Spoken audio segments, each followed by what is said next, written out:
김진의 돌직구쇼에 오신 여러분 반갑습니다. 김진입니다. 저는 오늘도 저희 돌직구쇼 오픈 스튜디오 앞에 나왔는데요. 강한 바람, 어제보다 더 강한 비바람이 지금 불고 있습니다.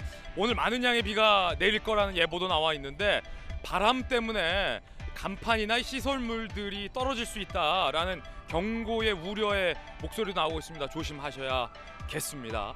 윤석열 대통령이 나토 순방 중입니다. 김건희 여사의 단독 행보 영상도 지금 속속 들어오고 있습니다. 잠시 후에 현지에서 날아온 영상과 함께 관련 뉴스 전해드리겠습니다. 저는 비가 오나 눈이 오나 바람이 부나 매일 아침 이곳에서 여러분을 기다리겠습니다. 김진의 돌직구쇼 지금 라이브로 시작합니다. 잠깐만요.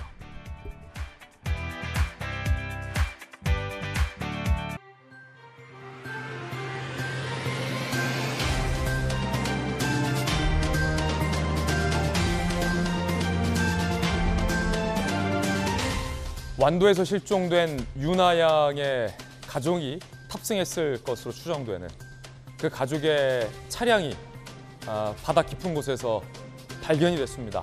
유나 양의 가족이 탑승해 있는지 여부는 아직 불확실합니다만 경찰은 실종자 수색을 멈췄습니다. 도대체 유나 양의 가족에게 무슨 일이 일어났던 걸까요? 잠시 후에 이야기 나눠보겠습니다. 오늘 조간신문 4가지 키워드 준비되어 있습니다. 하나씩 공개하죠. 먼저 첫 번째 키워드부터 공개합니다. 첫 번째 키워드는 바로 이겁니다. 친윤. 친윤. 동아일보 12면에 쓰고 있는 기사인데 친윤 어떤 기사일까요? 지금 보시죠. 반부패 1, 2, 3부장 검찰 인사에 친윤 특수통이 포진되어 있습니다. 전 정권 수사에 속도를 낼 것으로 보인다. 동아일보 법조기사 분석하고 있습니다. 지금 검찰 인사를 보면 부패와의 전쟁을 선포한 느낌이다.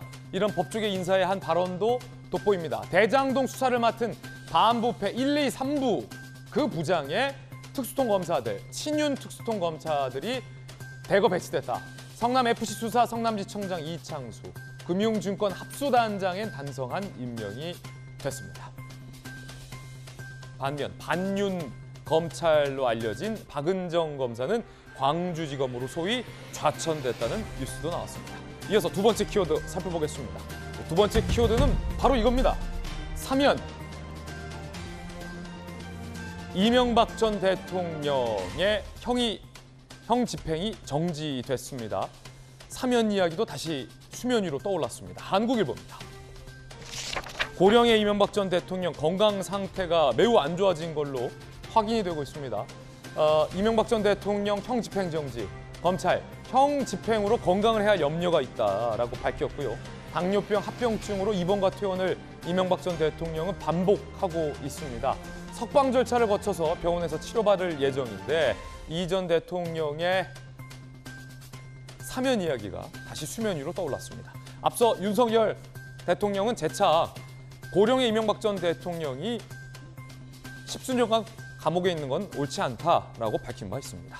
이어서 다음 키워드 살펴보시죠. 세 번째 키워드는 원구성입니다. 언제쯤 원구성이 될까 상당히 궁금합니다. 그 가운데 치고 나온 쪽이 있습니다. 경향신문입니다. 민주당이 7월에 국회 소집, 원구성 독자적으로 강행하겠다라고 먼저 치고 나왔습니다. 그러자 국민의힘에서는 입법 독재다라고 반발하고 있습니다. 결국 관건은 법사위원장직을 두고 갈등이 이어지고 있어서 국회의장도 지금 못 뽑고 원구성이 안 되고 있는데 법사위원장 문제가 해결되지 않은 상태에서 다수의 민주당이 원구성 강행하겠다라고 밝혀서 7월에 여야 간의 한판 승부가 불가피해졌습니다. 6월도 얼마 안 남고 이제 7월이 다가오고 있는데 곧 국회가 다시 뜨거워질 걸로 보입니다. 자, 이어서 다음 키워드 살펴보시죠. 자제. 서울신문 2면 기사입니다. 추경호 부총리가 대기업 임금 인상 자제하라 경고 메시지 냈습니다. 고물가, 임금 상승, 악순환이 우려되기 때문이죠. 고물가 우려를 쏟아낸 정부. 임금 격차가 사회적 갈등이다. 대기업 임금 인상 자제하라. IT 개발자 몸값 인상 열풍에 대한 경고도 나왔습니다. 인플레 기대 제어다라는 분석도 나오고 있고요.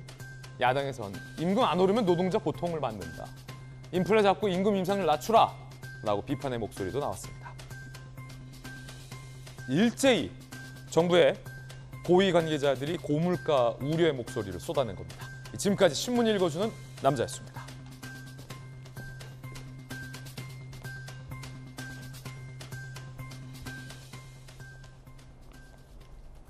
오늘 아침 함께하신 분들 소개해드리겠습니다. 민주당의 대표적인 청년 국회의원 전용기 의원, 돌직구쇼 좌장 김영주 전 의원 나오셨습니다. 국민의힘 법사위 스타 전주의 의원, 법전 들고 나온 정혁진 대표 변호사 나오셨습니다. 어서 오세요. 반갑습니다. 잘 오셨습니다. 윤석열 대통령과 김건희 여사가 나토 순방 중입니다.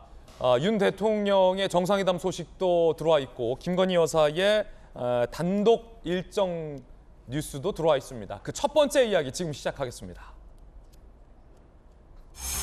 그런데 의외의 논쟁은 축구에서 나왔습니다. 축구를 봤네, 안 봤네, 왜 봤네, 그 볼 수도 있지라는 논쟁도 뜨겁습니다. 잠시 후에 이야기 나눠보겠습니다. 김건희 여사가 기내에서 인사말을 건넨 장면도 들어와 있고 한 가지 이례적이라는 표현은 좀 잘못됐군요. 한 가지 흥미로운 건 윤석열 대통령이 부인의 손을 꼭 잡고 비행기에서 내려오는 모습이 화제라고 합니다. 앞서 문재인 전 대통령과 김정숙 여사는 팔짱을 끼고 내려오는 모습이 언론에 포착되기도 했었는데 윤 대통령은 김건희 여사의 손을 꽉 잡았다고 합니다. 함께 보시죠.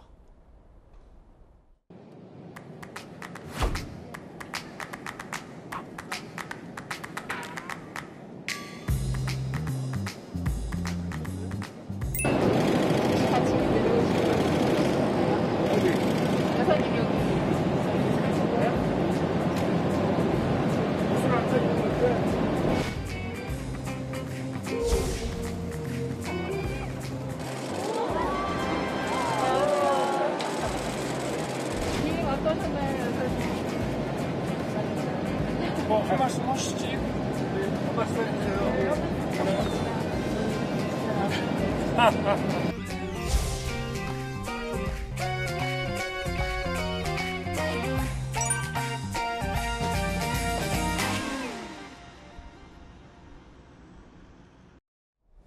자, 김영주 의원님. 네. 이게 수행 기자단들 사이에서 김건희 여사가 등장할 줄 모르고 있다가 김건희 여사가 등장하니까 뭐 와 하는 얘기도 나오고 김건희 여사가 굉장히 좀 수줍어하는 모습도 나왔는데 윤 대통령이 김건희 여사를 이제 딱 나오라고 할 때 존댓말을 하시는 나오시라 그래라고 하면서 굉장히 의기양양한 모습도 좀 보였어요. 그러면서 또 내려올 땐 손까지 꼭 잡고 내려왔는데 자, 보통 이제 남편들의 모습과 좀 비슷하죠.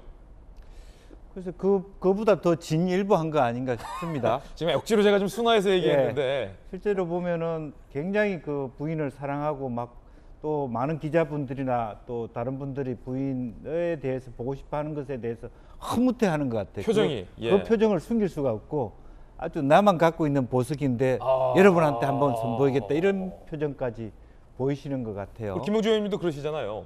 뭐 저는 그렇지 않습니다만 그렇지 내려오는 것도 전통적인 의례 대하면 프로토콜에 의하면 대통령 혼자 내려오시고 뒤에 따라오시든지 그나마도 이렇게 팔짱을 낀다든지 좀 엄숙한 표정인데 마치 결혼식장에 동반 입장하시는 모습처럼 그렇게 아주 흐뭇하게 손잡고 내려오시네요. 외국 정상들 중에서도 이제 손잡고 이제 내외가 내려오는 모습도 있습니까? 그런 부분을 자주 보지는 못했습니다만 그렇죠. 오히려 또 잡는데, 젊은 세대의 감각에 맞게 이런 프로토콜 자체를 좀 너무 지키려고 하는 것보다는 뭐 그거는 대통령 스타일 아니겠습니까? 그만큼 뭐 부인을 사랑한다. 또 혹은 지난번에 바이든 대통령께서 또 부인을 한껏 올려주셨기 때문에 그게 대해서 좀 더 대통령께서 업돼 계신 거 아닌가 그렇게 생각이 드네요. 왜냐하면 이제 뭐 전통적으로 한국 남편들이 참 또 아내를 사랑하는 마음은 전 세계에서 가장 높긴 한데 그걸 좀 잘 숨기잖아요. 그래서 그렇죠. 보통은 비행기 내려올 때도 먼저 내려가 있고 나중에 어디 갔어? 왜 안 와? 보통은 이런데 이제 손을 잡고 내려오는 모습이 굉장히 좀 이례적이다. 그렇죠. 예, 이례적이고 또 뭐 그게 나빠 보이지는 않습니다. 그러니까 그 윤 대통령이 굉장히 김건희 여사를 좀 아끼신다는 걸 느낀 게 지난 6월 6일 그 현충일 행사에 이제 저도 좀 참석을 해서 봤었습니다만 그날 비가 왔거든요. 근데 이제 우비를 이렇게 입고 그다음에 이게 그 단추를 이렇게 잠가주는 모습이 또 화면에도 포착이 됐는데, 아 그래요? 네, 그리고 또 모자 이렇게 그러니까 그 모자 부분도 좀 씌워주시고 그래서 굉장히 부인을 아끼는 모습이 저는 자연스럽게 나온 것이라고 생각합니다. 왜냐하면 뭐 발을 잘못 뭐 디딜 수도 있고 뭐 내려다 보면 그렇잖아요. 예. 그래서 뭐 평상시에 그렇게 뭐 부인을 아끼는 모습이 자연스럽게 아 지금 이 나온 모습입니까? 것이라. 네. 대통령이 김건희 여사의 네. 이 머리를 쓰다듬어 주네요. 예, 그렇게 이제 윗 단추를 잠가주시는 모습이 제가 그 뒷줄에 앉았는데 보였거든요. 예. 그래서 그런 게 굉장히 자상한 모습을 제가 그 현충 행사에서 봤는데, 네. 뭐 그런 모습이 이번에 이렇게 손잡고 내려오는 것도 자연스럽게 나온 거 아닌가 좀 그런 생각이 드네요. 그렇군요. 윤석열 대통령이 이제 외국 정상과의 정상회담과 외교 행사를 본격화했습니다. 호주와 대한민국과 호주의 정상회담 소식도 들어와 있습니다. 앤서니 앨버니지 호주 총리와 윤 대통령 주요 논의 내용, 북한의 핵실험 도발에 단호한 대응을 하겠다라고 약속을 했고 중국과의 관계 설정 논의를 했습니다. 대통령실, 호주는 한반도 안보에 있어서 매우 긴요한 협력 파트너다. 긴밀히 소통하며 중국과의 관계를 어떻게 설정할지 논의했다라고 밝혔고요. 이 나토 행위잖아요. 중국과 관련된 이야기도 계속 나옵니다. 나토에서 중국의 위협을 처음으로 공식화했습니다. 중국의 영향력 확대 견제 위해 신전략 개념 문서에 중국 위협을 포함했다. 윤석열 대통령, 스페인 마드리드는 한국의 인도태평양 전략과 글로벌 안보 평화 구상이 나토의 2020 신전략 개념과 만나는 지점이다. 그래서 스페인을 갔다. 그래서 지금 대한민국 정상은 유럽에 있다라는 의미를 설명한 겁니다. 중국 정부, 낡은 술인 냉전적 사고, 새병에 담는 전략 개념 즉각 중단하라. 그러니까 우리나라가 이 나토 중심의 움직임에 가담한 것에 대해서 불쾌감을 중국 정부는 표했습니다. 나토 회원국 아닌 우리나라 등 4개국 참석도 중국 정부는 비판을 한 그런 상황입니다. 김용주 의원님, 네. 원래 이제 중국은 우리가 미국이랑 친하게 지내는 거를 좀 싫어하는데 또 이제 미국 중심의 어떤 안보 공동체가 나토 아니겠습니까? 전통적으로.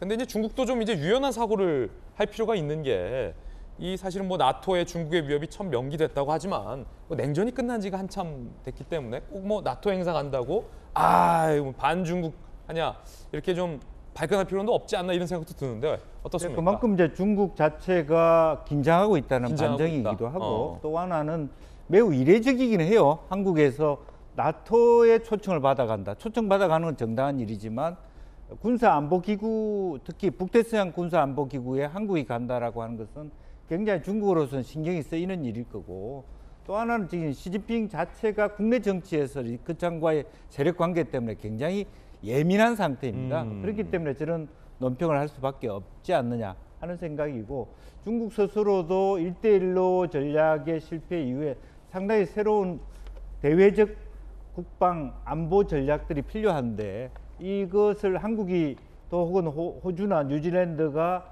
또 인도 포함해서 이렇게 북대서양 조약기구 영역 안에 들어간다라고 하는 것은 상당히 중국으로서는 고민이 되지 않을 수 없는 그런 지점이다. 그렇게 봐야 될 것 같습니다. 근데 또 중국으로서도 또 이 한중 간의 어떤 특수 관계가 있기 때문에 입장 정도는 뭐 쓱 안 낼 수 없는 일이고, 아마 내적으로 우리 대한민국에 있던 외교적 위치를 입장을 이해하는 측면도 아마 중국도 크다라는 생각도 듭니다.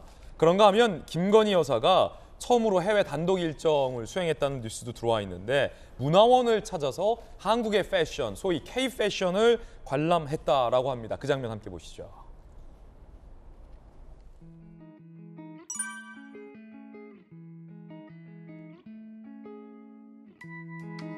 스페인은 이 벨라스케스의 고향이자 현대미술 창시자 중 하나인 피카소의 본국으로 아주 전 세계적으로 유명합니다.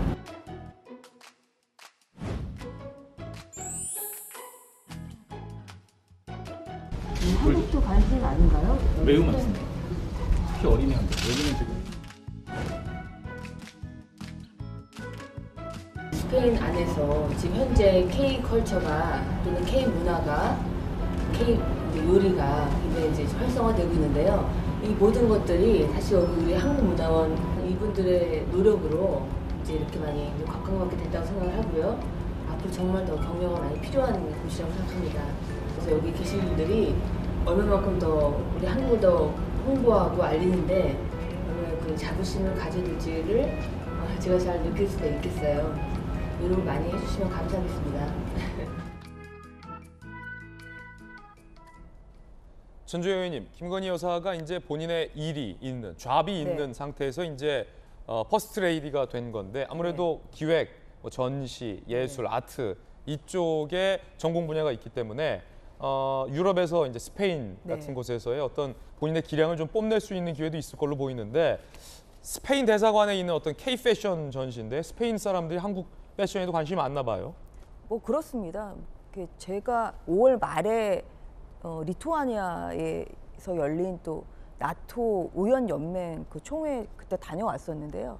그때가 이제 이 리투아니아도 보니까 굉장히 한국 문화, 특히 이제 K-팝에 대해서도 굉장히 관심이 많더라고요. 그리고 이제 패션 부분도 굉장히 관심이 많죠. 그래서 지금 이 문화원이 2011년에 개원한 이래 이렇게 대통령 배우자가 처음 그 방문을 했다. 그래서 굉장히 의미 있는 그런 행사였다고 생각을 하고 있고요.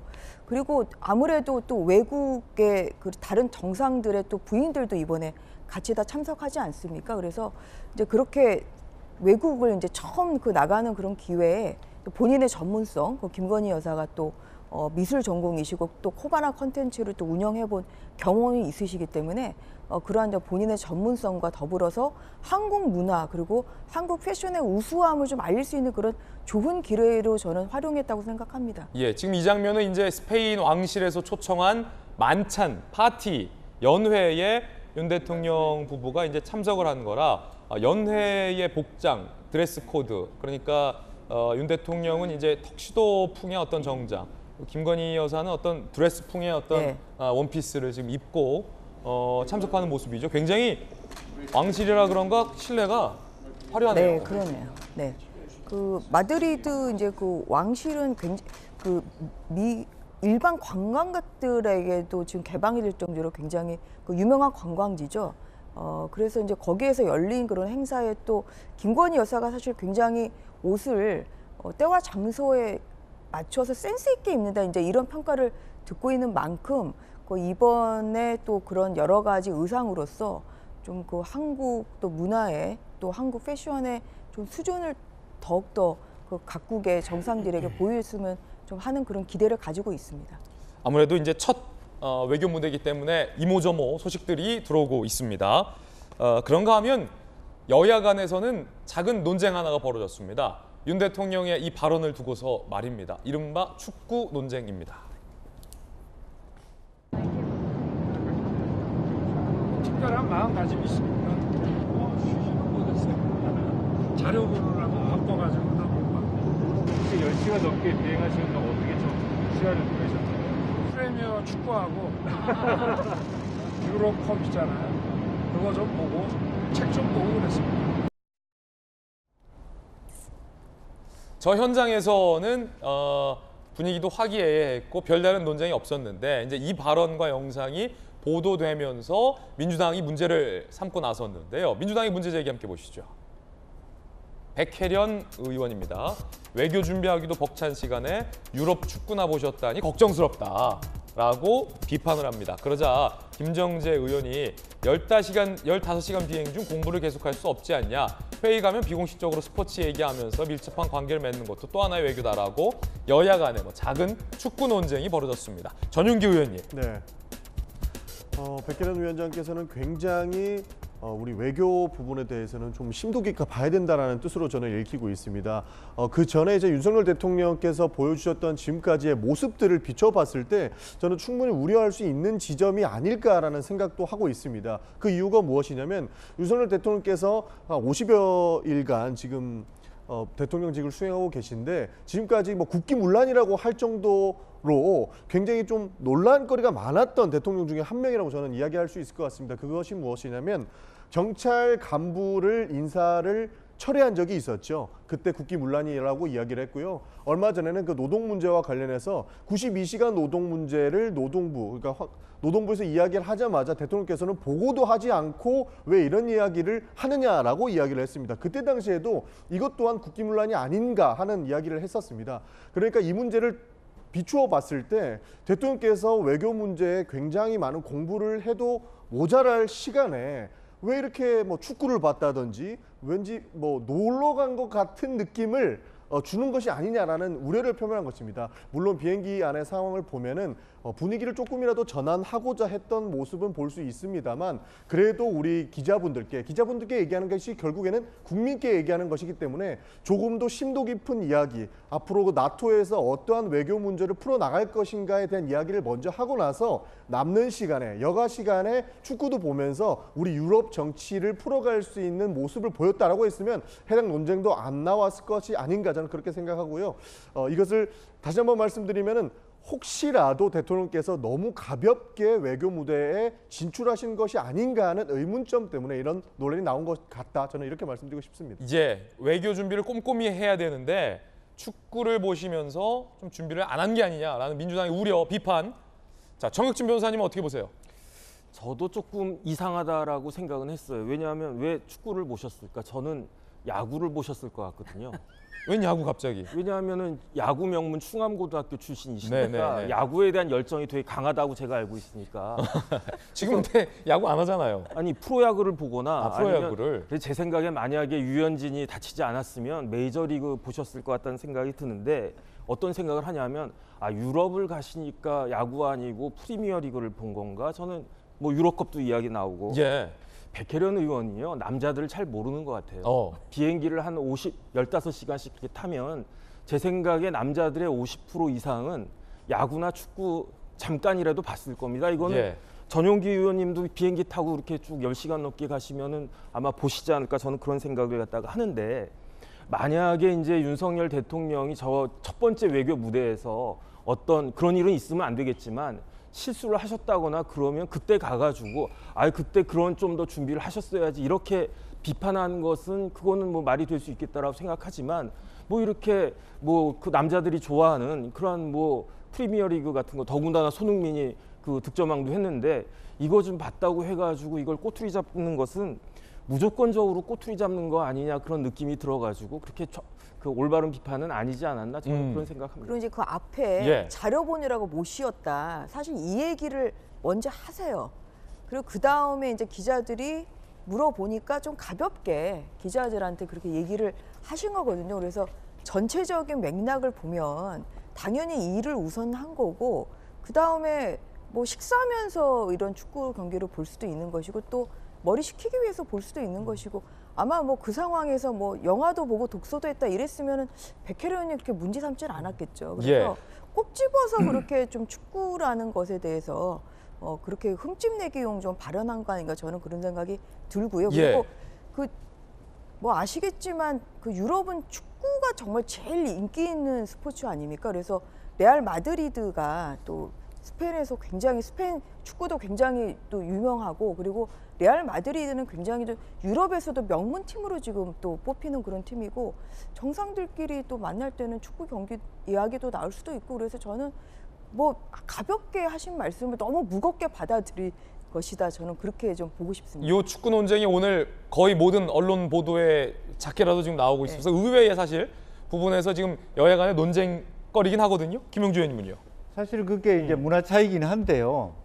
오히려 축구를 보지 않으면 안 되는 이유도 있습니다. 축구를 반드시 봐야 된다. 정상들끼리 유럽에 가보면요. 유럽 리그가 벌릴 때 원정을 다녀요. 팬들이. 그렇죠. 그 도시 하나를 다 호텔이 다 매우 쌉니다. 밤새 응원하고.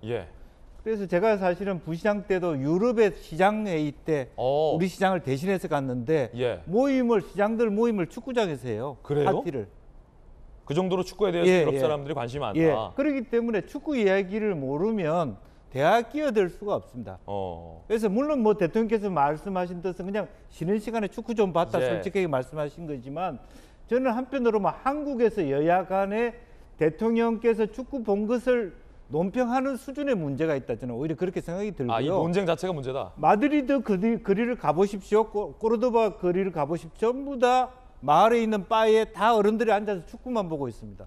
축구 빼고 정치 다른 시사 이야기를 할 수가 없기 때문에 최소한 그런 정도로 어제 뭐 리투아니아하고 뭐 벨기에하고 했는데 졌다 이겼다 이런 얘기로 첫 얘기가 시작될 수 있기 때문에 그런 의미에서 좀 봐줄 수 있지 않느냐 그렇게 생각이 듭니다. 그러니까 민주당에서 문제를 삼는 것은 사실 축구 논쟁보다 축구 논쟁은 출발이다 이런 말씀을 좀 드리고 싶습니다. 그 이유가 무엇이냐면 나토의 윤석열 대통령께서 가셨는데 미국 대통령 바이든 대통령과의 면담이 불발이 됐다는 보도가 나왔습니다. 그리고 심지어 일본까지 일본 기시다 총리와의 면담까지 불발이 된 거죠. 여기에서 더 문제가 되는 것이 무엇이냐면 원래 현지 시각으로는 그러니까 현재 우리 대한민국 시간으로 새벽 1시에 예정돼 있던 나토 총장과의 면담까지 불발됐다는 겁니다. 그러니까 대통령께서 나토에 가시면서 더한 준비를 했었으면 좋겠다는 민주당 의견은 너무 이 외교 무대를 가볍게 생각하지 말고 조금 더 무겁게 다가갔다면 미국 대통령이나 뭐 일본 총리나 뭐 나토 총장까지 윤석열 대통령께서 만나서 역할을 충분히 할 수 있었음에도 불구하고 이것을 너무 가볍게 쉽게 생각하고 가신 것 아니냐 이런 측면에서 외교 문제를 제기하고 있다. 저는 이런 말씀 드리고 싶습니다. 조금만 반론을 제기를 할게요. 방금 얘기하신 그 나토 총장과의 면담은 그 미리 이미 취소가 된 게 아니라 기다리다가 마드리드에 도착해서 그 면담을 기다리다 호주 총리와의 면담을 마치고 나토 총장과 사무총장과 이제 면담을 기다리다가 그 총장 측의 사정으로 지금 그렇게 뭐 불발된 것이다. 그렇게 지금 언론 보도가 되고 있습니다. 왜냐하면 제가 이제 5월 말에 그 나토 그 의원 연맹 그 회의에 갔을 때 난 게 뭐냐면 이번에 아시겠지만 굉장히 우크라이나 사태 때문에 유럽 특히 이제 EU 국가들, 나토 국가들 굉장히 불안해하고 있습니다. 이제 그리고 옵저버국입니다만 사실 대한민국이 최초로 나토 정상회담에 참가하는 것 자체가 세계 평화 그리고 세계 안전에 있어서 굉장히 대한민국의 저는 위상이 올라간 것이다 저는 그렇게 생각을 하고 있는데요. 거기서 이제 문제됐던 것이 지금 핀란드하고 지금 스웨덴이 나토 회원국이 아니에요. 근데 이 나라들이 지금 우크라이나 사태를 보고 러시아와의 이런 관계 때문에 결국 불안감을 느끼고 나토에 지금 가입을 하겠다고 이렇게 요청을 했고, 근데 나토 그 관행상 모든 국가가 지금 찬성을 해야 이 가입이 가능합니다. 그런데 그 5월 말에 그 의원총회에서도 지금 터키가 반대를 하고 있거든요. 그래서 마지막 날, 그 회의 마지막 날 스웨덴하고 핀란드의 국회의장이 왔어요. 이렇게 그 두 나라의 가입을 촉구하는 이런 연설을 의원들 앞에서 하기 위해서 온 상태고, 그런 얘기를 하다 보니까 그 나토 그 사무총장과의 면담이 좀 이 앞에 일정이 늦게 끝나다 보니까 늦어진 것이죠. 그래서 그런 상태에 대해서 정치적인 그런 해석을 하는 그것은 경계해야 된다, 그런 말씀을 드리겠습니다. 예, 자, 이 의회의 축구 논쟁이 굉장히 흥미롭게 전개되고 있습니다. 흔히들 이제 농담 중에 여성들이 이제 남자들 얘기 중에 싫어하는 거 3위가 군대 얘기, 2위가 축구 얘기, 1위가 군대에서 축구한 얘기인데 오늘 저희 돌직구쇼가 이 축구 얘기로 또 시작해서 상당히 어떨지 모르겠습니다. 첫 번째 이야기 전해드렸습니다. 자, 이번엔 저희가 준비한 다음 순서입니다. 뜨거운 소식들 3가지 준비해 있고 첫 번째 소식부터 오늘은 좀 먼저 전해드리겠습니다. 함께 보시죠. 자, 결국 안타까운 결말로 이어졌습니다. 너무나도 천진난만하고 또 우리 예쁜 유나 양의 가족이 실종이 돼서 많은 국민들이 전 국민적인 어떤 걱정을 하고 있는 가운데, 자, 결국 이런 소식이 전해지지 않기를 그렇게 간절히 바랬는데 안타깝게도 완도에서 실종된 유나 양 가족의 차량이 바닷속에서 발견됐습니다. 완도 실종 가족 차량 바닷속에서 발견, 그 차였습니다. 유나 양의 가족 차량이 CCTV가 포착된 송곡 선착장 인근 바다에서 승용차 부품이 발견이 됐고요. 그래서 그 인근을 집중 수색해서 2시간여 만에 해당 은색 차량을 발견했고, 잠수부들이 바닷속에 들어가서 차량 번호를 식별한 결과 유나 양의 아버지 차량 번호와 일치한 결과를 얻었습니다. 당시 발견 차량은 수심 10m 바다, 얼마나 차갑겠습니까? 수심 10m 깊은 바닷속에 밑바닥 갯벌에 해당 차량이 박힌 상태였습니다. 해당 차량에 열려있는 트렁크에서 여행용 가방을 우리 수색대원들이 회수를 해왔는데 유나 양의 가족의 지문도 일치된 지문을 확인을 했습니다. 따라서 안타깝지만 너무나도 비극적이지만 해당 차량은 유나 양의 차량, 유나 양 가족의 차량이 거의 확실시 됐습니다. 해당 여행 트렁크 함께 보시죠. 자, 지금 해상 위에서 수색대원들이 수색을 하고 지금 잠수를 하고 나와서 해당 차량 트렁크에서 여행 가방, 이 여행 가방 우리 CCTV에서도 한번 본 것 같은데 유나 양 가족이 이번 여행길에 들고 왔던 여행 트렁크를 꺼냈습니다. 선명하게 일치한 트렁크, 동일한 트렁크가 확인이 되고 있고요. 저 트렁크에서 지문을 채취해 봤는데 유나 양 가족의 지문이 남겨져 있었다 라고 합니다. 조유나 양의 가족 지문과 일치된 지문이 저 트렁크에서도 나왔습니다. 너무나도 가슴 아픈 건 유나 양이 아직 어리다는 점입니다. 그리고 유나 양의 미래는 앞으로 창창하다는 겁니다. 더욱이 이 유나 양의 인생은 아무리 부모라지만 해당 부모가 결정 지을 수 있는 게 아니라는 겁니다. 너무나도 안타까운데 CCTV 장면 다시 한번 살펴보겠습니다. 자, 해당 숙소에서 유나 양의 엄마의 등에 축 처져 있는 상태로 유나 양이 엎인 채로 나오는 CCTV가 마지막이었습니다. 이 모습이 마지막이었습니다. 유나 양 아버지의 모습 보이고요. 그 뒤로 이 일가족이 사라졌는데 차를 타고 어디론가 사라졌는데 그 차가 10m 바닷속 그 차가운 바다 밑에 갯벌 속에서 발견될 줄 몰랐습니다. 우려는 했었는데 이런 소식이 확인되니까 뭐라 드릴 말씀이 없습니다. 관건은 이 바닷속에 발견된 차량 내부에 유나 양이 있는가? 자, 이 부분도 안타깝지만 꼭 확인해야 할 부분입니다. 해경 관계자, 썬팅이 잘 돼 있는 데다 잠수위원의 시야가 확보되지 않아서 탑승 여부를 확인하지 못했다. 인양 후에 내부를 확인하겠다라는 방침이고요. 차량이 문이 잠겨 있다. 유리창이 훼손되지 않았다. 그 안에 조심스럽지만 유나 양과 유나 양의 가족이 있을 것으로 경찰은 추정하고 있습니다. 오늘 오전 10시 이제 잠시 후에 30분 뒤에 인양을 시작할 예정입니다. 정혁진 변호사님. 네네.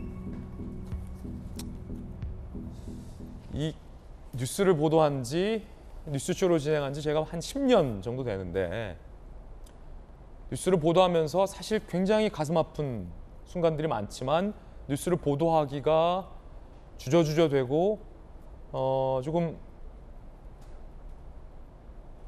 말문이 막히는 순간이 사실 이런 뉴스를 보도할 때예요. 그래서 이제 뭐 보도에 의하면 한 30분쯤 남았죠. 10시 정도에 이제 인양한다라고 하는데 이게 서해 바다니까 조수간만의 차가 큽니다. 그래서 아마 10시 정도가 썰물 때이고 그렇기 때문에 인양하기가 제일 쉬운 조건이 되는 것이 아닌가. 그래서 바지선하고 크레인이 다 이제 준비가 되어 있는 것 같고요. 그 다음에 차 조금 전에도 나왔지만 차 문이 닫혀 있고 그 다음에 창문도 닫혀 있기 때문에 혹시 그 안에 사람이 있을 가능성이 더 높은 거 아닌가 경험상 그런 이야기들을 많이 하는데 그냥 제 생각에는 지금 앵커 말씀하신 것처럼 그 불길한 예감이 제발 맞지 않기를 오히려 기대하는 그러한 마음이 크고요.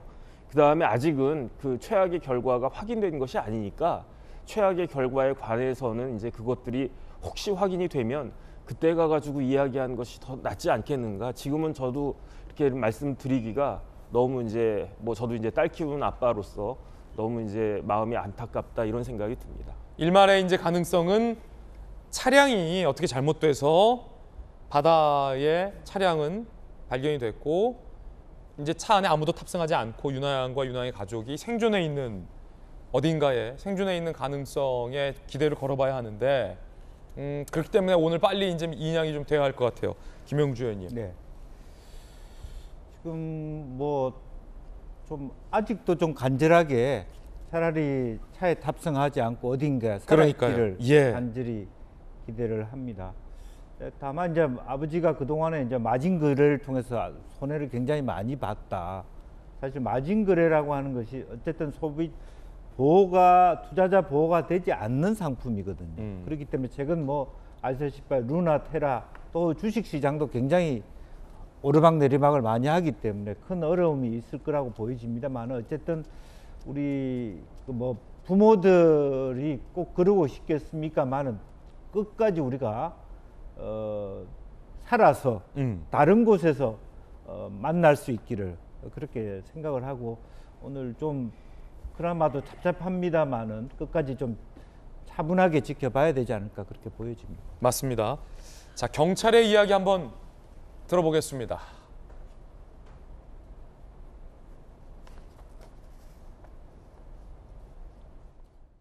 차량 상태는 뒤집어진 상태에서 트렁크가 열려있는 상태입니다. 내부는 짙은 썬팅과 불빛이 안 들어오는 어두운 그 10m 지점에 있기 때문에 아직 안에 사체가 있는지는 불명확합니다. 하지만 문이 다 잠겨 있고 닫혀져 있기 때문에 있는 걸로 추정이 되고요.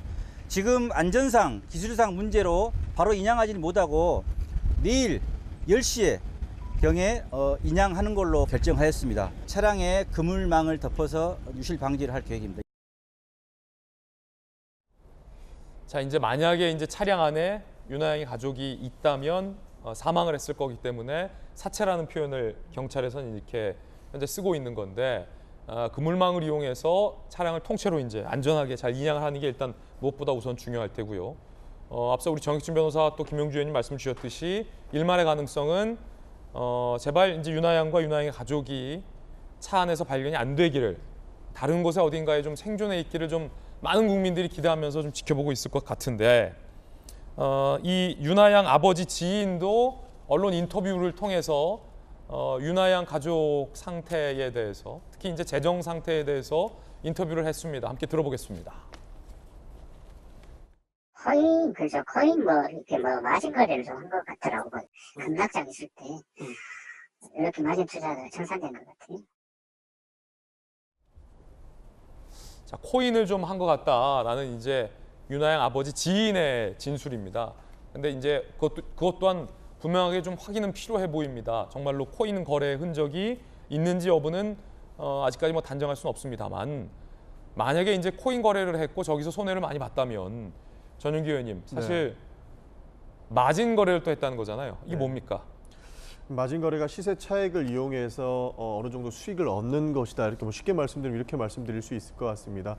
근데 이 마진 거래의 위험성은 누구나 다 알고 있듯이 굉장히 위험한 것이고 이것이 뭐 루나나 테라처럼 폰지 사기 형태로 변질될 수 있는 그런 가능성이 열려 있기 때문에 우리가 쉽게 접근해서는 안 될 거래다. 이렇게 저는 말씀드리고 싶습니다. 오늘 하나 걱정이 되는 것은요. 국민들의 마음처럼 당장이라도 이 차량 안에 윤아 양의 가족분들이 있는지 확인하고 싶겠지만 혹시나 이게 창문을 깼을 경우에 이 안에서 어떤 일이 이렇게 조류 때문에 어떤 일이 있을지 몰라서 당장에 경찰들이 움직일 수 없었던 점이 있고 또 하나 걱정되는 점은 오늘 완도의 날씨가 굉장히 좋지 않습니다. 지금도 바깥에 보면 바람이 불고 있는데 이 날씨의 영향으로 오늘도 인양이 지체되지 않을까 하는 걱정을 가지고 있는데요. 그렇군요. 저도 우리 국민들과 마음이 같이 아무 일도 일어나지 않기를 바라는 마음일 뿐입니다. 네. 자, 이 동아일보 보도 등에 따르면은 주변 지인들이 이제 생활고를 좀 호소했다라는 얘기도 좀 나오고 있어요, 김용주 의원님. 네. 아무래도 여러 가지 이제 사실 마진 거래가 좀 심각하게 경고하는 것은 도박에 가깝다 이렇게 얘기까지도 많이 하고 위험성을 경고하는 상품이고 그랬다면 여러 가지 막바지에서 그런 어떤 뭐 생활고에 쫓기다 보니까 저런 마진 거래까지 갈 수 있는 그런 부분이 있고 최근에 아시다시피 거의 가상화폐가 실질 가치가 한 5분의 1 가격으로 떨어졌습니다. 예컨대 뭐 10억이 있다 그러면 뭐 이게 말하자면 2천만 원도 안 되는 이런 시기에 있었기 때문에 고수익으로 돈을 많이 넣었다 그러면 상당히 5억을 넣었다 그러면 1억도 안 되는 이런 부분에서 상당히 어려움이 있을 수 있다고 보여집니다만 어쨌든 마지막까지 우리가 생각할 때는 아무리 뭐 여러 가지 어떤 자기 개인적으로 재산상으로 어려움이 있더라도 우리 아이들, 우리 가족들의 생명을 같이 담보해서는 안 된다. 그런 말씀을 드릴 수밖에 없습니다. 정익진 변호사님, 일말의 이제 가능성인데 어떤 가능성이 있을 수 있을까요? 우리가 좀 조심스럽긴 합니다만 만약에 윤호양의 가족이 어딘가에 지금 생존해 있다면 그리고 차량은 실수로 저렇게 바닷속에 들어간 거라면 일단은 제일 바람직한 그 가능성은 제 생각에는 그 아버지가 차를 갖다가 운전하면서 그 차문을 열고 그냥 차만 그 해가지고 마치 무슨 사고인 것처럼 위장을 할 가능성이 일말의 가능성이 있을 수는 있다라고 보는데 솔직히 말씀드리면 그럴 가능성은 굉장히 적다. 제가 어떻게 생각을 하냐면 차문이 다 닫혀 있었다는 이야기예요, 지금. 그러면은 아무리 운전을 잘하는 사람이라고 해도 차를 바다에 빠뜨리면서 그 순간에 나와가지고 문 닫고 하기는 어렵지 않을까. 그래서 저는 어쨌든 불길한 예감이 또 이제 그런 예감들이 맞는 경우가 많으니까 그래서 이제 그런 것들이 사실 제일 걱정은 되는데 그런데 제가 이런 말씀을 그 최악의 상황을 이야기하는 게 지금 너무 좀 마음이 안 좋아가지고 이제 인양이 된 다음에 어떤 일이 벌어졌는지 과연 이제 그 만약에 이제 사망을 하게 됐다면 어떤 타살의 그 뭐 혐의가 있는지 여부는 그때 가서 생각할 문제가 아닌가 그런 생각을 합니다. 예. 자, 일단은 인양이 중요합니다. 그래서 인양을 좀 지켜봐야 될 것 같군요. 이번엔 두 번째 소식 전해드리겠습니다. 이명박 전 대통령의 형 집행이 정지됐습니다. 건강상의 이유가 가장 컸다고 합니다. 정치권에서는 이명박 전 대통령에 대한 사면 이야기가 다시 거론되고 있습니다. 지난 3일 건강 악화 이유로 형 집행정지를 신청했고요.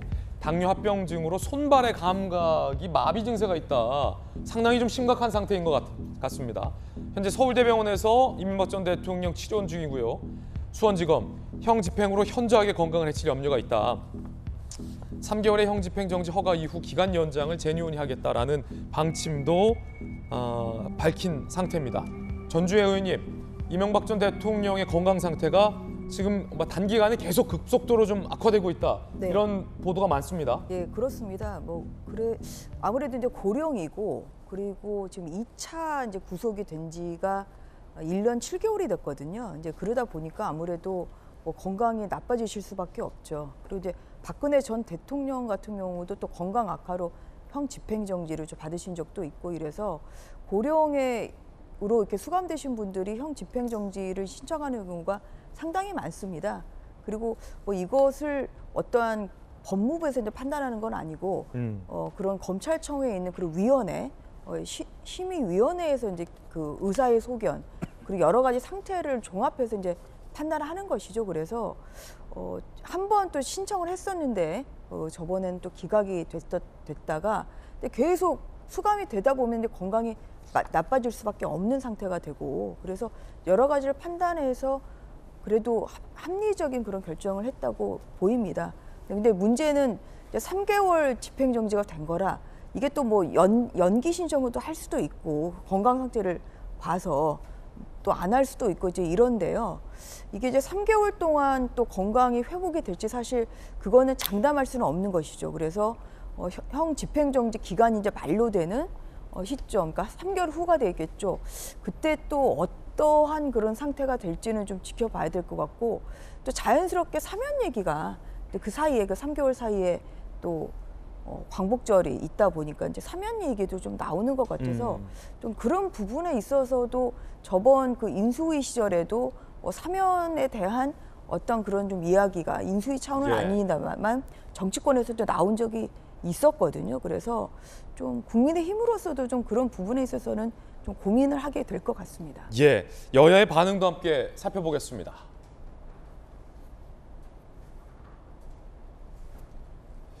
권성동 원내대표는 국민 통합을 위한 결단이다. 늦었지만 다행이다라는 입장을 냈고요. 민주당은 건강상 이유로 인한 형 집행 정지인데 논평을 내놓는 게 맞지 않다라고 말을 아꼈습니다. 정의당은 혹여라도 사면에 이어지는 건 반대다라고 반대를 했습니다. 자연스럽게 광복절 특별 사면 이야기도 나옵니다. 지난 9일 윤석열 대통령이 출근길 도어 스태핑에서 이런 얘기도 한 바 있었습니다. 들어보시죠. 후보 시절에 이명박 전 대통령 사면이 필요하다고 말씀하시는데 혹시 그 생각을 여전히 유효하신 건지요? 그럼 20몇 년을 수감 생활을 하게 하는 건 안 맞지 않습니까?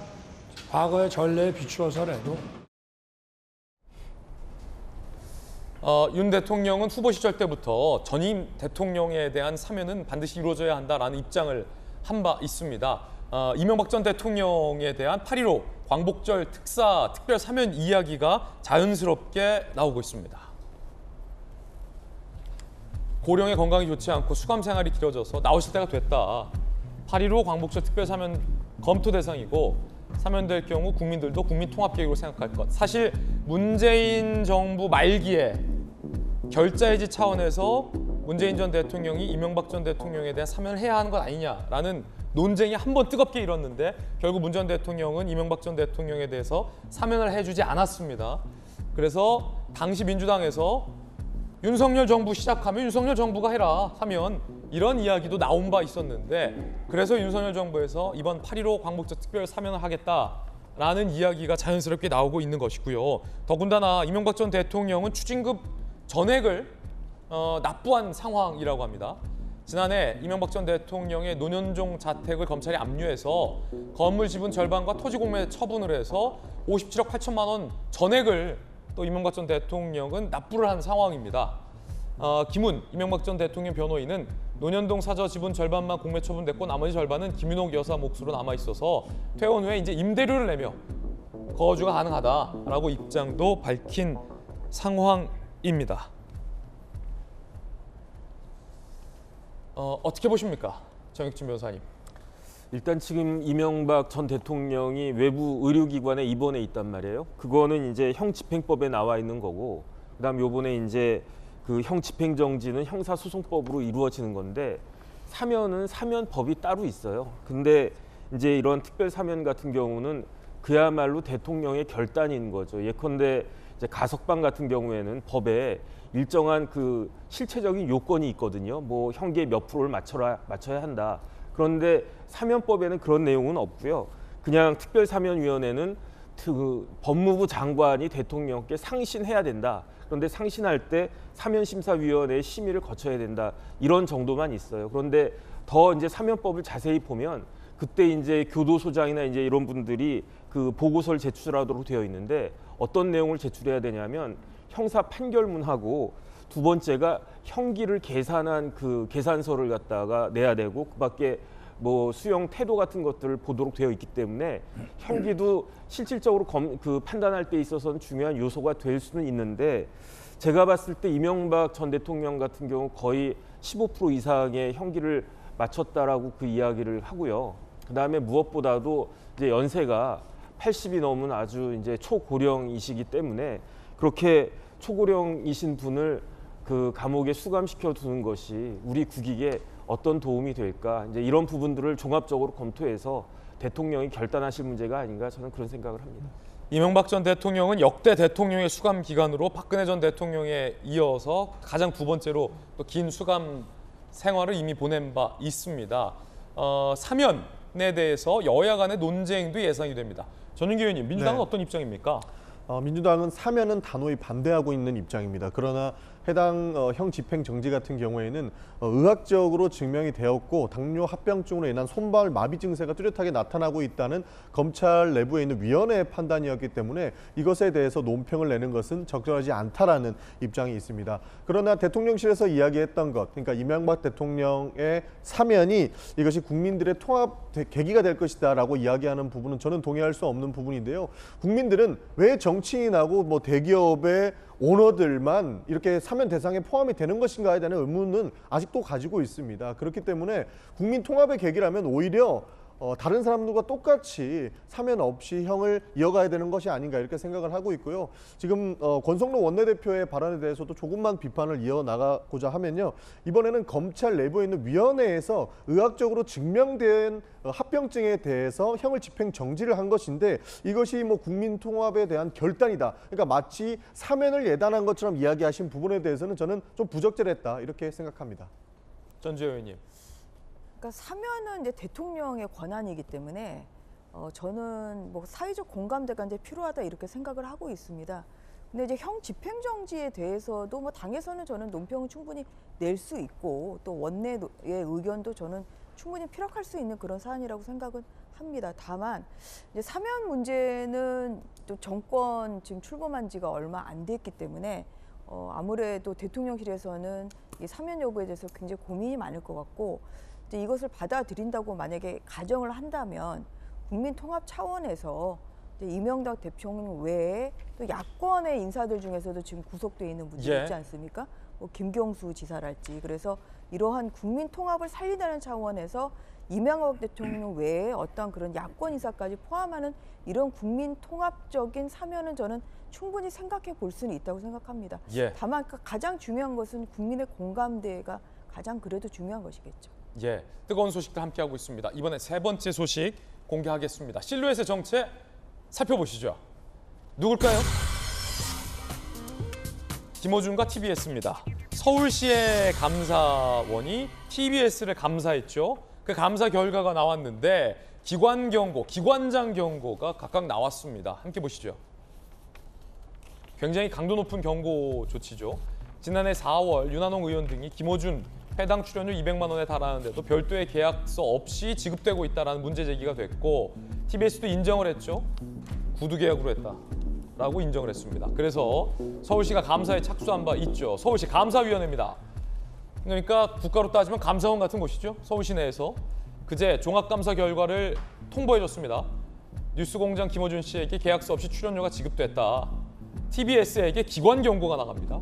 그리고 이강택 TBS 대표에게 기관장 경고도 동시에 나갑니다. 뉴스공장이 방심위로부터 법정 제재를 받았지만 후속 대처가 TBS가 미흡하다. 그냥 계속 방치했다라며 이강택 TBS 대표에게 기관장 경고도 나왔습니다. 2020년 TBS 독립 출범받은 제재는 5차례가 넘는다라고 합니다. 서울시에서 부시장님을 했던 김용주 의원님, 서울시 감사위원회가 감사원격이죠. 네, 그렇습니다. 기관에게도 경고하고 기관장에게도 지금 경고했다는 건데 어느 정도인 겁니까? 사실은 이제 그 전에는 그 기관에 대한 경고 있기 이전에 원래는 사실은 시의회가 이걸 브레이크를 걸어야 되는데, 이 아시다시피 그전 이제 이번 지방선거 전에 시의원들의 구성이 거의 95% 이상 민주당이었기 때문에 이것이 어떻게 보면 병풍이 되었던 부분인데, 이제는 시의회 구성도 달라졌기 때문에 아마 이것의 영향력이 굉장히 드세질 걸로 보여지고요.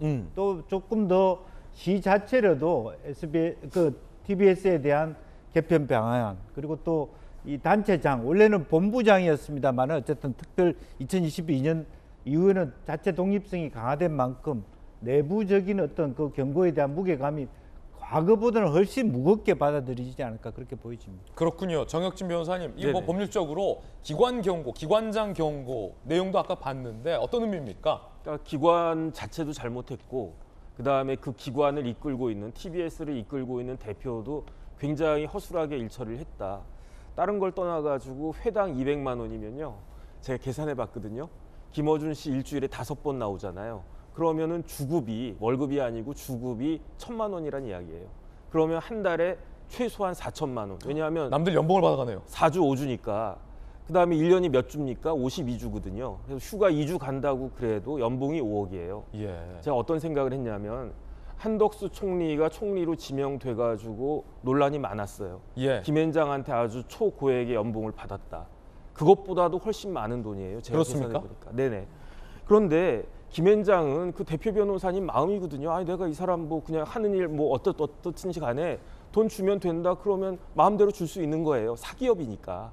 그런데 TBS는 어떤 데입니까? 서울시 세금이 들어가는 데잖아요. 그다음에 그 TBS가 스스로 독자적으로 그럴 수도 없는 그런 말이에요. 그러니까 일단은 김어준 씨가 뭐 시청률 높아지고 막 그러니까 아 잘한다 그러니까 이 정도 그 내가 사장보다 연봉을 몇 배를 갖다가 더 준다라고 해도 뭐 그렇다라고 하지만, 그렇다라고 해도 최소한의 계약서를 예컨대 뭐 성과가 이렇게 해가지고 올라가면 뭐 시청률이 얼마 올라가면 얼마를 더 준다, 이런 정도의 계약서는 있어야 되는데 그런 계약 하나 없이 그냥 구두 계약이고 관행이고 이렇게 해가지고 그 TBS 전체에 나가는 돈의 상당 부분을 한 사람의 개인의 연봉으로 출연료로 이렇게 줬다. 이거는 누가 봐도 조직을 방만하게 운영한 것이 아니냐, 이런 비판에서 자유롭지 못하다라고 저는 생각을 합니다. 김어준 씨는 지난해 4월에 출연료는 핑계고 날 퇴출시키겠다는 뜻이다라고 주장을 했습니다. 들어보시죠. 일개 라디오 진행자 때문에 감사원이 특정 기관을 감사한 사례가 감사원 역사상 있었나요? 출연료 문제면 뉴스공장이 한 해 거두는 협찬 광고 수익이 TBS 전체 TV와 라디오 제작비와 맞먹고 한 해 30억대였던 협찬 광고 수익을 100억대로 만들었으며 청취율을 그동안 15배 끌어올렸다는 지점에서 이야기는 끝이 나야죠. 출연료는 핑계고 실제로는 특정 정치 세력이 마음에 안 드는 진행자 하나를 방송에서 퇴출시키겠다는 거 아닙니까? 김호준 씨의 주장은 저런 주장이 일관됩니다. 전재현님, 네. 집권 여당을 향해서 나 마음에 안 드니까 나 쫓아내려고 그러는 거 아니냐라고 의심하고 있는데 어떻게 보십니까? 방금 김호준 씨 말씀하신 것 중에 일개 라디오 진행자 본인을 그렇게 지칭했거든요. 그 굉장히 본인을 그러니까 뭐 겸손한 건지는 몰라도 일개 라디오 진행자가 아니죠. 그 사회에 굉장히 큰 영향력을 미치는 분 아닙니까? 그리고 특히 그 TBS가 이제 교통방송이라 어떻게 보면 굉장히 중립적인 그런 진행이 필요한 프로그램인데 뭐 편파적으로 했다는 것은 아마 대한민국 모든 국민이 다 알 것입니다. 예. 그래서 편파적으로 진행을 안 한 데에 대한 오히려 반성이 저는 필요할 거라고 생각을 해요. 편파적으로 했던 부분에 대해서. 네. 그래서 왜 지금 이렇게 이 김호준 뉴스공장에 대한 여러 비판이 나오는지에 대해서 한번 진지한 그런 성찰이 필요하다 저는 이런 말씀을 드리고 싶고요. 그리고 그러니까 국회가 이제 감시를 하는 기관이기 때문에 그런 국회에서 봤을 때는 편당 그것은 사실 추측입니다. 200만 원인지 300만 원인지 알 수도 없어요. 그리고 어떠한 성과급을 그동안 주어왔는지 이런 것도 전혀 국회에서 파악을 못하고 있는 그런 상태인데요. 이렇게 방만하게 운영하고 있는 이런 TBS 이 프로그램에 대해서 국회에서 자료 제출을 요청을 해도 우리는 없으니까 못 주겠다. 사실 이거는 온당한 그런 처사는 아니거든요. 그래서 공정하게 그리고 투명하게 운영을 해야 된다. 계약서는 반드시 있어야 되겠죠. 그리고 많은 금액의 그 서울 시민들의 세금으로 지금 움직여지는 이런 TBS의 공정하고 투명한 경영이 굉장히 중요하고 그리고 또한 이 방송의 이 성격으로 볼 때 공정한 진행이 굉장히 필요하다 이런 지적을 다시 드리고 싶습니다. 예, 오세훈 시장 이야기도 준비가 돼 있습니다. 지난 10월 발언입니다. 오세훈 시장입니다. 출근 시간에 황금 시간대에 교통방송으로서는 본업에 충실해야 될 시간대에 특정 정치적으로 매우 편향돼 있다고 수차례 방통위로부터 경고를 받았던 그 프로그램이 2시간 동안이나 방송된다는 것은 누가 보아도 형평에 맞지 않는다. 교통방송의 기능이 다한 것은 분명한 사실이지 않습니까? 요즘에 교통방송 정보 들으면서 운전하는 사람 찾아보기 힘듭니다. 그런 현실을 감안해서 이야기를 한 건데 김호준 씨가 진행하는 방송이 정치 편향 논란에 휩싸여서 자주 논란이 되는 바람에 오히려 제 의도가 의심받고 있습니다. 저는 그 부분이 오히려 억울합니다. TBS 노조에서 마치 방송 탄압이다. 도둑이 재발절인 모양입니다. 도둑이 재발절인 모습이다라고 오 시장은 비판을 했습니다.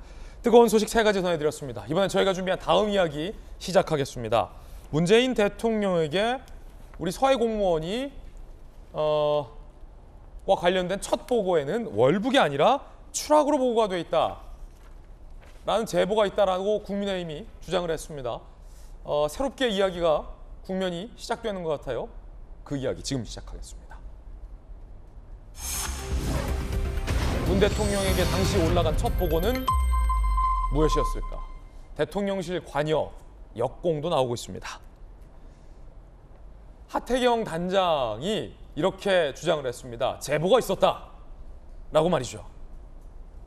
이대준 씨 사망 3시간 여전 22일 저녁 당시 문재인 전 대통령에게 서면 보고된 내용에는 월북이 아니라 추락한 것으로 보고됐다는 제보가 있다. 네. 당시에 그 보고는 잘 됐다는 거예요. 추락으로. 근데 23일 청와대 회의를 거치면서 월북으로 돌변했다. 위에서 월북으로 지침을 내렸다. 밑에서 올라갔을 때 첫 보고는 추락이었다 라는 제보가 있다고 하태경 의원은 이야기를 했습니다. 전주혜 의원님, 신빙성 있는 곳에서 받은 제보입니까?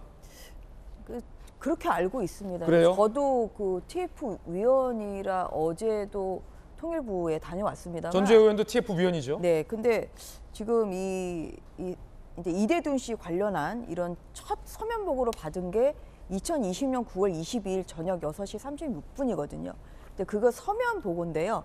이제 거기에 이제 이렇게 월북이 아니라 추락으로 돼 있다. 그런데 그거는 신빙성이 있는 게 저희가 또 국방부 방문했을 때 이제 확인한 바로는 22일에는 이 국방부 자체적으로도 월북 가능성이 낮은 것으로 그렇게 판단을 하고 있어요. 유가족들도 사실은 이제 추락, 실족으로 네. 보고 그러니까 있거든요. 22일, 그러니까 그 대통령에게 서면 보고가 된 날, 같은 날이죠. 국방부도 그날 국방부에서도 내부적으로는 그 월북 가능성이 낮다. 그렇군요. 이러한 이제 보고 자료를 저희가 확인하고 왔습니다. 그렇기 때문에 22일에 서면 보고에는 월북이란 말이 저희는 썼을 리는 없다고 생각합니다. 그거는 여러 가지 정황으로 봤을 때. 그렇다면 하루 뒤에 뭔가 월북으로. 그렇죠. 그런데 이제 24일에 국방부 24일에 또 여러 그 NSC 회의도 열리고 여러 회의가 열렸습니다만 갑자기 22일에는 월북 가능성이 낮다고 그렇게 내부 판단이 되다가 24일엔 높은 걸로 그렇게 추정된다는 단어까지 나와요. 그래서 이제 그 중간이 23일에 무슨 일이 있었는지 사실 그게 굉장히 중요한 그 월북 몰이를 한 정황을 저희가 계속 좀 추적을 하고 있고요. 근데 이제 안타까운 건 그 22일에 그 대통령에게 서면 보고된 것, 그것은 이제 대통령 지정 기록물이거든요. 그래서 당장 저희가 그것을 이제 확인할 방법은 없다는 겁니다. 그냥 서면 보고를 대통령실에서 이제 작성을 해서 뭐 이것을 만약에 그 뭐 기관에게 좀 내려줬다고 하면 그 기관에 보관 중인 문서를 저희가 받아볼 수는 있습니다만 이거는 온전히 내 대통령실에서 작성해서 대통령실에서만 이제 보관했던 문건으로 보여. 그래서 이게 이제 그 대통령 기록물로 지정이 된 상태라 지금 상당히 저는 뭐 신빙성이 있는 주장이고 제보다 이렇게 생각을 합니다만 현재로는 국민의힘이 지금 그 부분을 직접적으로 문서로 좀 확인하기는 좀 어려운 상태입니다.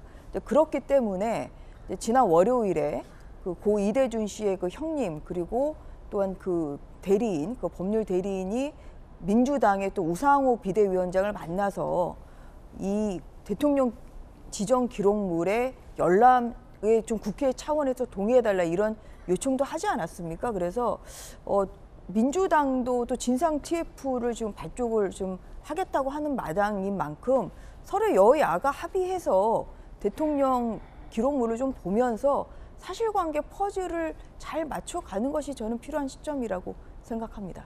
자, 청와대에 근무했었던 윤건영 민주당 의원은 이 주장을 일축했는데 반박을 했습니다. 함께 보시죠. 사건 직후 9월 24일 대통령께 서해상 어업관리단 직원의 추락 추정 사고 첩보를 첫 서면 보고했다는 국민소통 백브리핑이 있었다. 청와대가 이미 다 밝힌 내용이 어째서 제보가 되냐. 하태경 의원 양치노로 그만하라 라고 좀 비판을 했어요. 그러니까 전은기 의원님, 네. 민주당의 윤건영 의원 같은 경우는 이거 이미 다 나와 있는 거다. 이거를 제보로 하태경 의원이 거짓말했다라는 겁니까?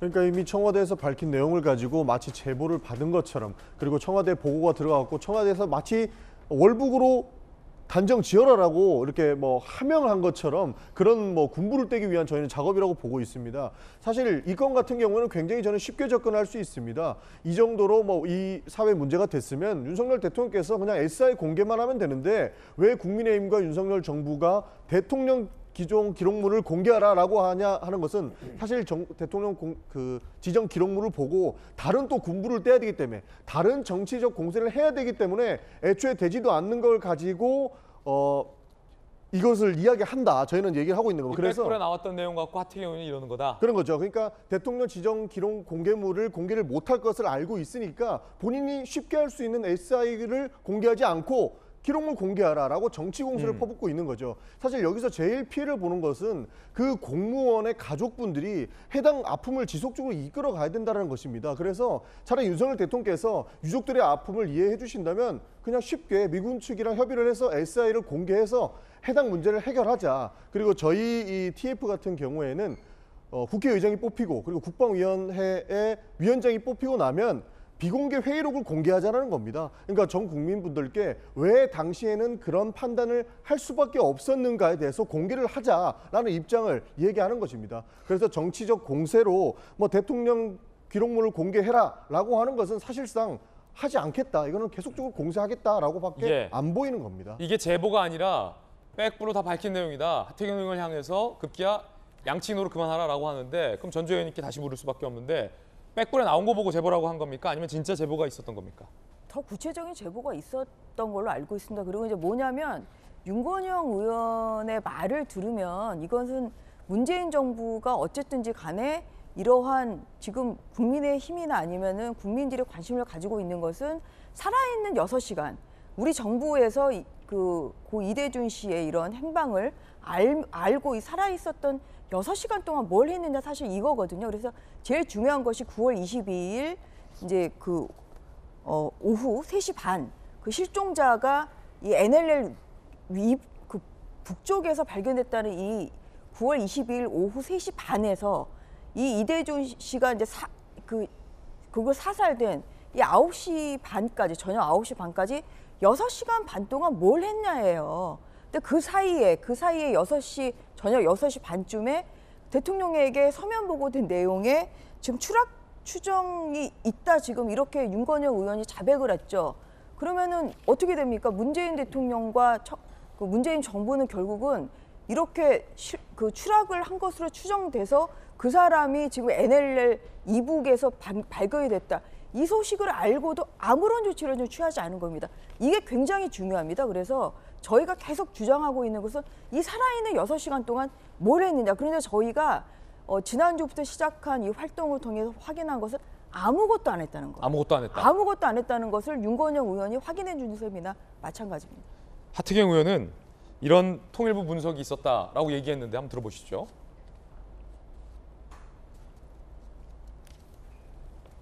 이대준 사건 직전에 개성의 탈북자가 개성으로 다시 월북한 사건이 있었는데 그때는 죽이지 않았다는 거죠.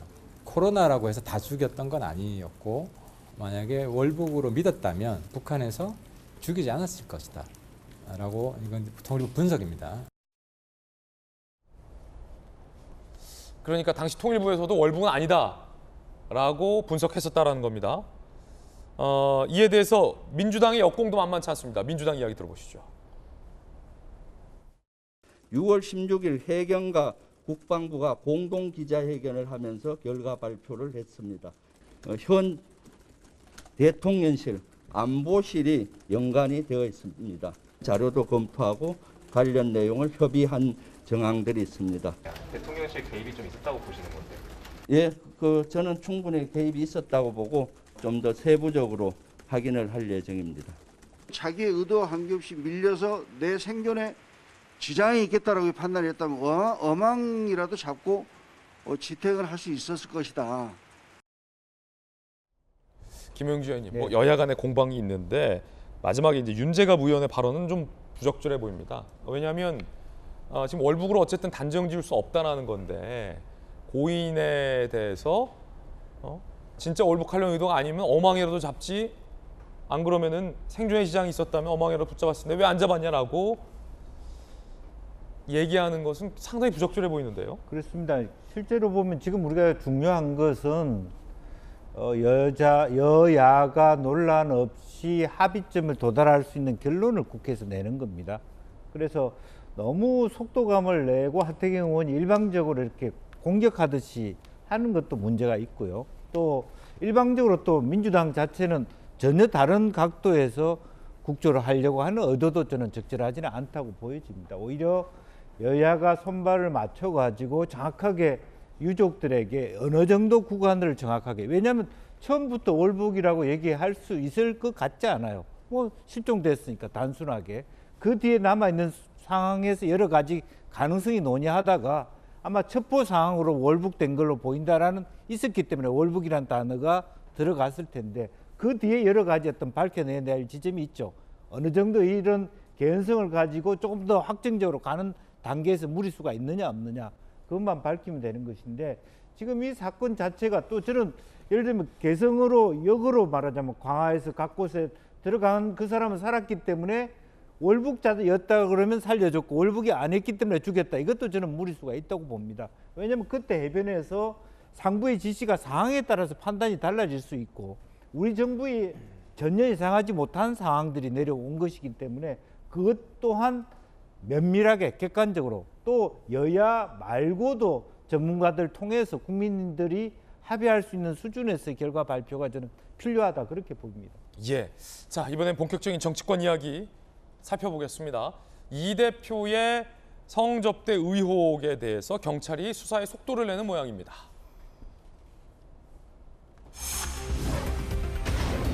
그 대표는 내가 찐간장이다라고 얘기했고 반명, 전대 불출마, 압박 모양새도 민주당에서 나옵니다. 경찰의 수사 상황 함께 보시죠. 경찰이 내일 오전 9시 30분 이준석 대표의 성접대 의혹 당사자인 김모 대표를 참고인 조사하겠다라고 밝혔습니다. 이 대표가 참여한 2010년 정부에서 최초 시행한 소프트웨어 마이스트로 과정 멘토로 활동한 바 있고 240억 투자 사기 혐의로 징역 9년이 확정돼 현재 수감 상태군요. 그러니까 수감 상태에서 참고인 조사를 받게 되는 겁니다. 그런데 이 김모 대표 측이 이렇게 얘기를 했습니다. 이 대표의 간장 한 사발 최근 발언을 인용하여 이준석 멘티님 금주 간장 드시는 것 같던데 그게 혹시 진간장 아닌가? 이번 주 내가 경찰 수사 받는 것이 찐 간장일 뿐 나머지는 신고할 수 있다. 그러니까 내가 경찰에서 털어놓는 내용이 이 대표에게 위협적이다 가장 이런 내용으로 풀이가 됩니다. 정익진 변호사님. 네네. 지금 수감 중이에요. 이 김모 대표가. 경찰이 조사하겠다는 게 어떤 겁니까? 어떤 수준입니까? 그러니까 고발됐는데 이제 이준석 대표가 고발이 됐는데 특가법상의 알선수재하고요. 정치자금법 위반 혐의로 고발이 됐다고 그래요. 그래서 이제 김 대표 같은 경우는 이제 당사자죠. 왜냐하면 돈을 주고 뭐 이런저런 향응을 제공했다라고 하니까. 그런데 한 살 차이거든요. 이준석 대표하고. 그런데 이준석 대표가 서울과학고등학교를 조기 졸업해가지고 카이스트는 동기예요. 그러니까 되게 가까울 수밖에 없는 그런 사이다. 그렇다라고 하면 이준석 대표가 곤란에 처해져 있고 더군다나 자기로 인해서 곤란에 처해졌다라고 하면은 이런 부분들 굳이 본인은 이제 수감 중에 있으니까 경찰 수사 같은 거에 적극적으로 임할 필요가 없는데 그럼에도 불구하고 이제 간장 이야기 나오니까 진간장이라고 있지 않습니까? 저도 이름이 진으로 끝나지만 그 진간장이라고 하면서 더 이렇게 복선을 갖다 깐다라고 하는 것은 저 사람이 왜 저럴까 저는 곰곰이 생각을 해보면 이준석 대표한테 실망한 것이 아닌가 저는 그 생각이 듭니다. 왜냐하면 하늘이 알고 네가 알고 나도 아는데 왜 그것과 상반되는 이야기를 자꾸 돌려가면서 할까? 거기에 대해서 내가 제대로 이야기를 해야 되겠다라는 그런 생각이 있지 않으면 진간장이라는 표현은 나오지 않지 않을 것인가 하는 그런 생각이 들면서 이제 내일 이제 그 경찰 조사를 받는다고 하죠. 그다음에 또 이거 담당하고 있는 김소연 변호사가 셋이 다 카이스트 그 선후배지간이에요. 그래서 내일 어떤 이야기를 그 김 대표가 할 것인지 상당히 이제 흥미롭기도 하면서 또 정치권에 어느 정도 그 작은 파장이라도 일으킬 수 있는 것이 아닌가 저는 그런 생각이 듭니다. 그렇군요. 이 대표 입장에서는 저 김모 대표가 이유 없이 이제 나를 흔들려고 나를 모함하려 한다 이렇게 의심할 수도 있는 거잖아요. 그럴 수도 있는데 중요한 건 뭐냐면요. 내가 이제 피의자나 이런저런 의심을 받는 사람이면 사람은 누구나 다 자기한테 유리한 이야기를 한단 말이죠. 그런데 제3자가 나한테 불리한 이야기를 하면 판사든 누구든 윤리위원장이든 누구 말을 더 신빙할 수밖에 없냐면 그 제3자 아무런 관계없는 제3자의 말을 신빙할 수밖에 없기 때문에 그렇기 때문에 이준석 대표 입장에서는 곤란해질 수도 있지 않을까 그런 생각이 듭니다. 그렇군요. 안철수 의원이 윤리 조치를 따르는 게 순리다라고 이 대표를 직격했습니다. 안철수 의원, 윤리위에서 사실에 근거해 판단하고 평가하고 조치를 취하면 거기에 따르는 게 순리이고 그렇게 되리라 본다. 윤리위는 굉장히 독립적인 기구다. 그냥 독립적인 기구다라고 말씀하셔도 되는데 굉장히 독립적인 기구다라고 강조를 했어요. 김영주 의원님, 이준석 대표가 지금 윤리위가 무슨 의도가 있냐라고 계속 의심을 하고 있는 상황이고 윤리위 흔들기에 나선다라는 보도가 많은데 그것과 상반되게 안철수 의원은 거의 독립적인 기구다. 결정하면 따라라. 이 대표를 향해서 직격탄을 날렸군요. 어떻게 보십니까? 아무래도 감정이 있죠. 안철수 대표는 실제로 원래 합당 과정에서 포함되어 있었던 최고위원 2명을 그것도 한 명은 국민의힘 의원을 추천했는데 이준석 대표가 그것을 거부했지 않습니까? 이제 그런 부분의 배경이 본인이 징계와 관련해서 최고의 징계가 됐을 경우에는 실제로 그 당 대표를 포함한 본인의 내용이 포함됐기 때문에 본인이 아닌 경우에 최고위원회 내에서 결정을 해야 될 그런 가능성도 일말에 있거든요. 그렇기 때문에 본인에게 불리하다고 생각했기 때문에 거부했단 말이죠. 그에 대한 앙금이 있다. 그렇게 생각이 들고 큰 틀에서 본다라면 안철수 의원은 실제로 윤핵 간의 그룹 안에 들어오면서 장제원 의원이 생각했던 미래혁신 그룹에 들어오면서 그 그룹을 모아내는 데 있어서 그 반대축이 되는 이준석 대표와의 세력관계 다툼의 시작이 됐다. 그렇게 볼 수 있겠습니다. 그런가 하면 한편 김영주 의원께서 지난번 윤리위 첫 회의 소집 때 별다른 결과를 내놓을 수는 없을 거다라고 예측하셨는데 정확히 그 예측대로 이루어졌잖아요. 2주 뒤를 선포했어요. 윤리위가 그 사이에 지금 경찰 수사도 모종의 어떤 속도를 내는 것 같은데 그날 7월 7일이죠. 윤리위가 어떤 결과를 하리라고 예상하십니까? 글쎄요, 이제 어떤 결과가 나오겠죠.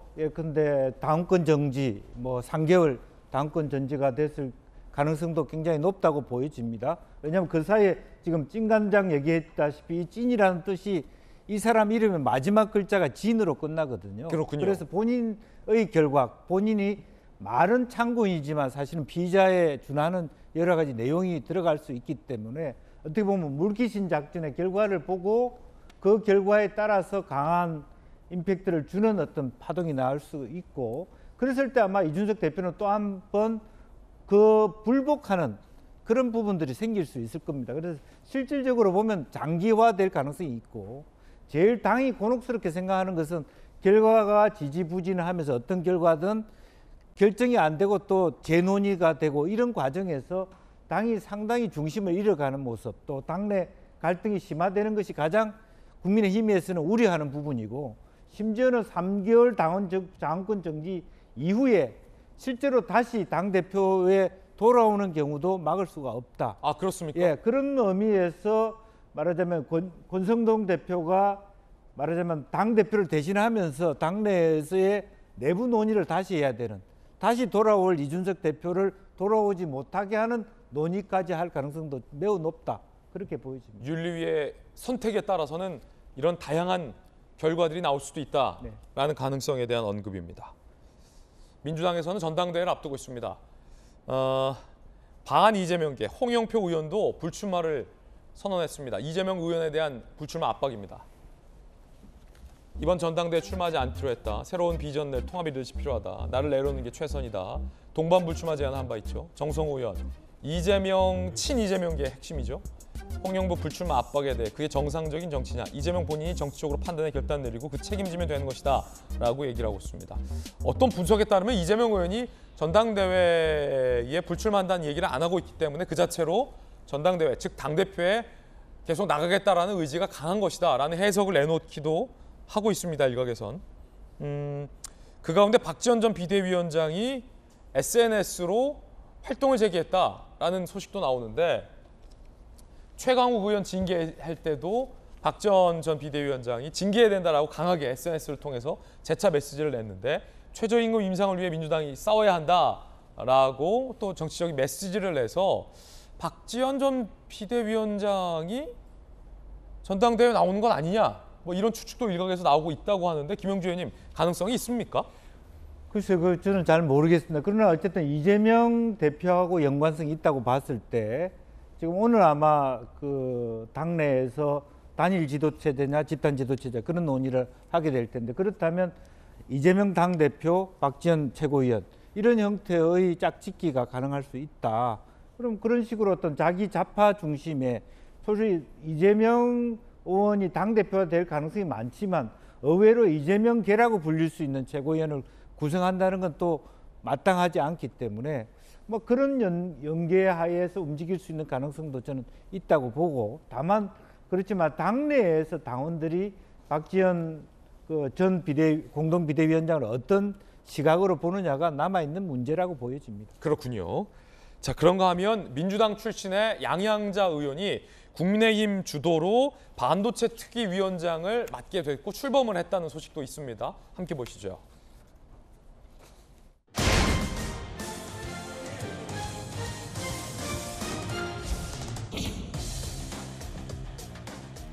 우리 양양자 의원님께서 위원장직을 수락해줘서 저희들로서는 천군만마를 얻었다는 그런 느낌이 듭니다. 성공 신화를 쓰신 장본인이시고 우리 대한민국의 반도체 정말 전도사 같으신 분이십니다.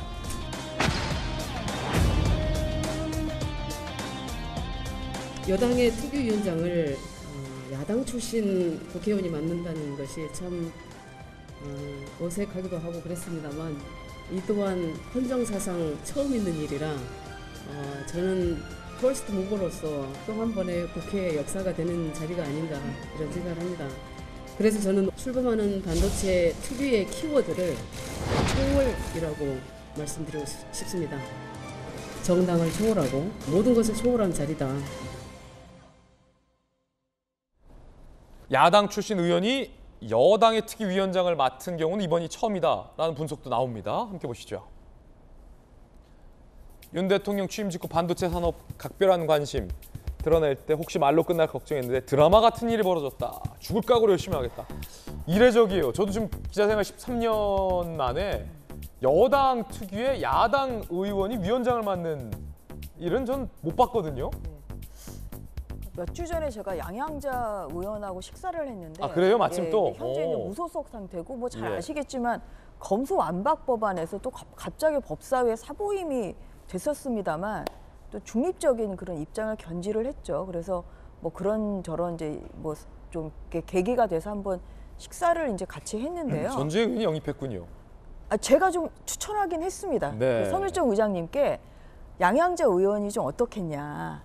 왜냐하면은 그날 이제 식사를 하다가 이제 반도체 얘기도 나오고 뭐 그리고 또 지금 현재 무소속이기 때문에 어떠한 그런 뭐 여당과도 같이 일을 할 수 있고 야당과도 같이 일을 할 수 있거든요. 근데 그 무렵이 국민의힘에서 반도체 특위를 출범하기로 이제 결정을 할 그 시기라서 그때 이제 국민의힘에서는 과연 위원장을 누구로 할지 사실 그렇군요. 굉장히 고민을 하던 시점이라 저도 뭐 양양자 의원 같은 분도 괜찮지 않는가 이렇게 추천을 뭐 했던 적이 있습니다. 같은 무소속 민영배 의원도 특위위원장으로 뭐 추천할 생각 있습니까? 근데 이분은 이제 민주당으로 갈 마음이 뭐 그냥 아주 가득 차 계신 그렇군요. 분이라 민영배 의원은 없다 저희랑 생각이. 같이 갈 수는 없는 거겠죠. 예. 자, 저희들은 60초 광고 보고 돌아오겠습니다. 잠시 후에 뵙죠.